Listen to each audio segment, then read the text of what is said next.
Dames en heren, ik kan geef hulle aan 'n klap. Hierdie van Suid-Afrika se grootste naalrye. Nefdt, Willie en Smout. En Willie, wie was 'n bokser die daar? My loopbaan van sport is in die skool by college. Is a junior featherweight champion. There we are. En nou sê jou vrou vir my dat dis as gevolg van boks wat jou bestuurder vir jou gesê het, stop this, go do another sport, want jy sleep jou voete te veel. Reg en verkeerd. Ek sal in middelveld kan staan in boks. Ek skryf nie vir hom en hy sê vir my, jy moet jou bene kry 'n bicycle vir oefen jou bene. Ek koop ek 'n bike en eendag gaan die ou kaal wegkom en Saterdagmiddag gaan oefen. En jy weet nie, sy pad hy sê van, die kom groot ou verby my. En die laaste ou dan sê ek op haar. So wat doen ek? Hy sal uit die hakker. En ek sit daar vir mense 10 keer, dus ek mocht val ek af. Dus daar kom ek terug om die staan man. Met een klipbord in zijn pen. En hij zei, stop. Ik dacht, hij is een policeman. Maar het was niet policeman, die oude daar, die koop een khaki safari suit. En die man stopt mij en hij zei, wat is jouw naam? Ik zei, Willie man. Hij zei, ja. Waar woon ik? Oh, 114 Roosevelt, sir. En zei van mij, wat zit er in de oude dagen? 9 batterijen in de hoek staan en je hebt een wijn daar. 1, 2, 3, 5. Dat is ons nummer. Je deel een lijn met andere mensen. Als het 5 keer leidt, dan antwoord. Dus zeg 5 leiden meer. Oké. Ze meer zeggen de moeilijkheid wat ik het verkeerd moet doen. Ze meer, want zie je rij goed. Als je inschrijft als klap. Jouw jaar, voor je het betaalt, zoals ze reizen, een koormaal van rijden alsjeblieft. Toen ze mijn matkaarts afhalen, maar ik stop. Er zit een fietskant van rijbaan. Ik ben mijn eerste koormaal junior. Weet je, en ik ben toen 2 pond prijsgeld. Dus ik voel ik gepakt. Maar baie geld.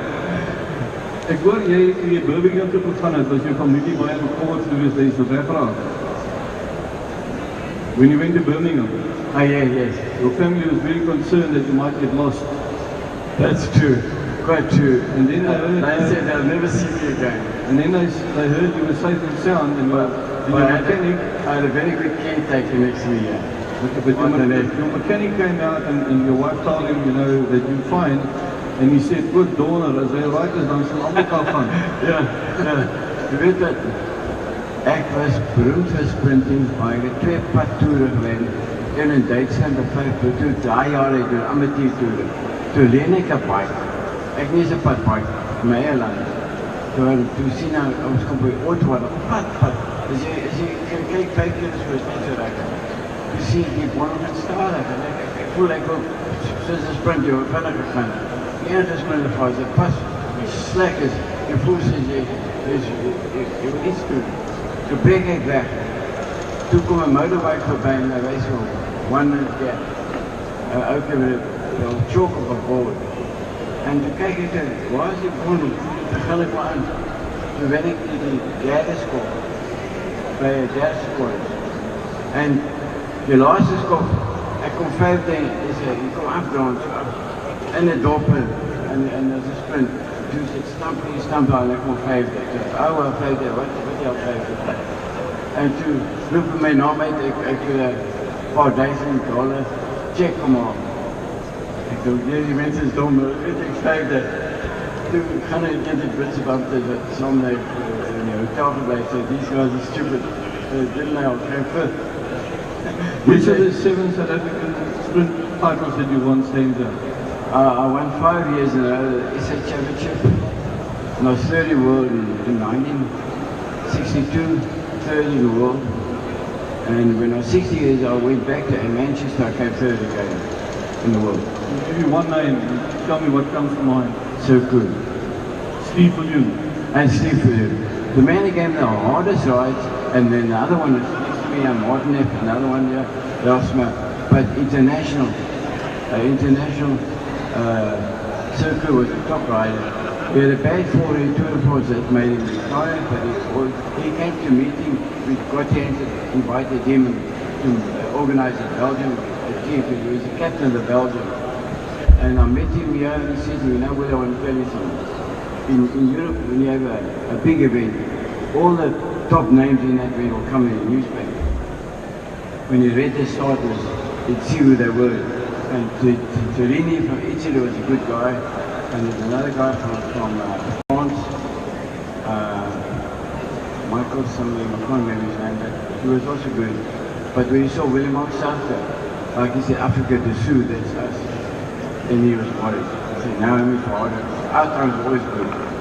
And then, because I just came back from Holland and Bellville, I was 18 years old. To qualify for a 6-day race, you have to do a flying sprint.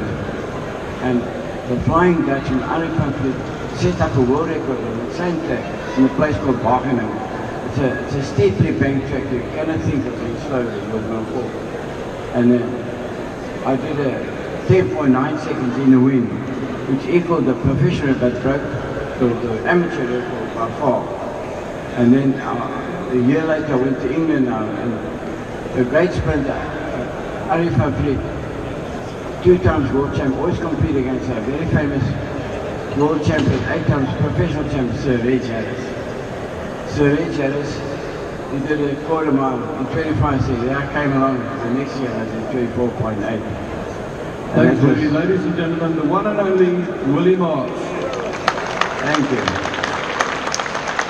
Now let's decide who's the prettiest. Not good. No, next to you. Okay. You make the vote. You tell me. Right. Rollerball. Yeah, Welcome, my friend. thank you. It's been a while since we've seen you. Long time, you've lost a lot of weight since I last saw you. Looking good though. Yeah, me too. My investment is growing. Expensive.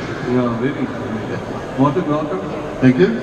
One of the top ever riders, track riders in South Africa. Why did you never compete on the road?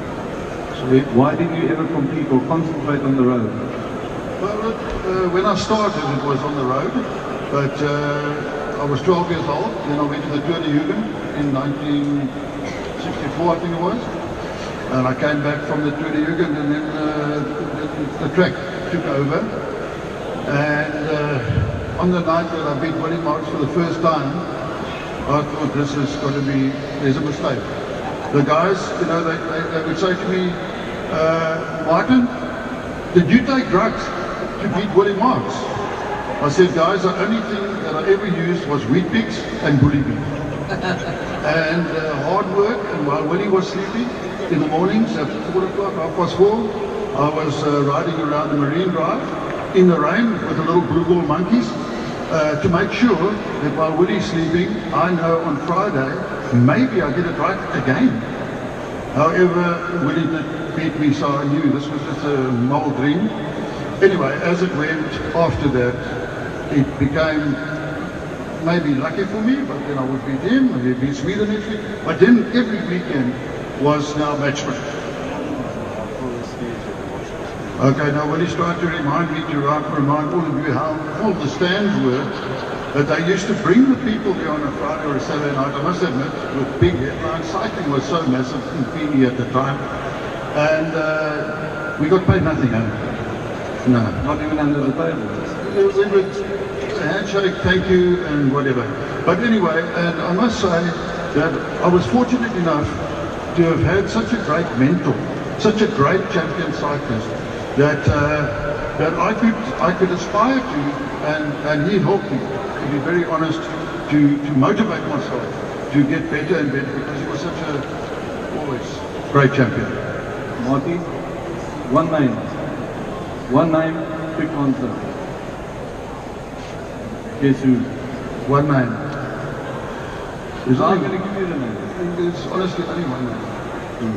Willie Marx. Okay. What comes to mind? You know, it was mind-blowing for me to know that tonight I'm riding against Willie Marx, because he was such a his physique, everything was so fabulous, you know. And we broke record after record after record. And I must say that when I was finally chosen to go to the World Championships in 1967 with Jackie Lester, Johan Nickel, this guy, and myself, and this is my roommate. I must tell you, it was a nightmare. Yeah, and we rode the cannon together at the World Championships exactly 50 years ago. And you know that we all four are still here together is just so fantastic for us. And I want to thank Chris Williamson for that he's brought us together here today. And it's really big for us, you know. Now I've got another great mate sitting here, Ralph Smout. Unfortunately, Ralph was after us, if I can put it that way. We were already moved to. When Ralph came on the scene, he was also an astounding champion. Beautiful, strong man, fast times, everything. And yeah, so the sprint was one thing, but the 1500 meter was another, and the tandem was also, I had the fortune of riding with Willie. I had the fortune of riding with Ralph Smout, Joe Billett, and Lionel Webb. And I was just lucky to have such great tandem partners. You know, you never had a really bad fall on the track or on the road, am I right? No, I had I mean a real bad one that your memory... No, that was Willie. Okay, now I know that was Willie. Yeah, I'm looking at you. Me? Why did it take you 19 years before you married your wife?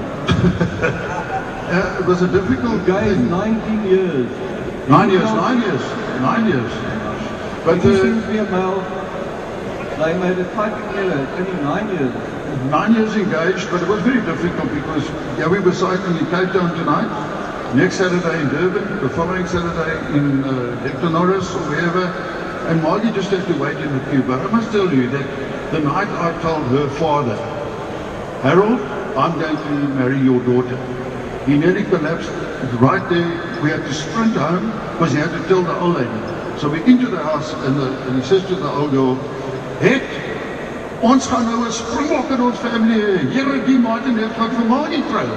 So she said, never ever. Nee, daai man het 5 girlfriends van die hele wêreld vol het. Nooit. But anyway, so then she basically forced me into the marriage, which was like, I'm happy about it. Been married last month, 40 years. Well, so there was something in me and something in my wife. Yeah. I'm asking you, but you're always a gentleman. And there's a lady here today. When I asked her, when Hugo Bruce put out a notice, he asked me to get some background to this lady. And amongst the questions we asked her was, who was your favorite cyclist? And who gave you the hardest time? And wie jou die minste pak gegee? And she said, he's a gentleman from head to toe. And that was you. Thank you. And that came from Mrs. Cycling South Africa, Sylvia Dale. Thank you very much. But you know, in life, it takes 2 hands to clap. And I think she was an absolute star for what she did for us in South African cycling, along with Huey. And I think a lot of us, especially the younger generation, don't appreciate what they did. Can't agree but more. Ladies and gentlemen, the 3 greats of South African cycling, Brother Lombard and Nefdt, die grootste van allemaal, Willie en my vriend is al Ralph Smout. Thank you guys.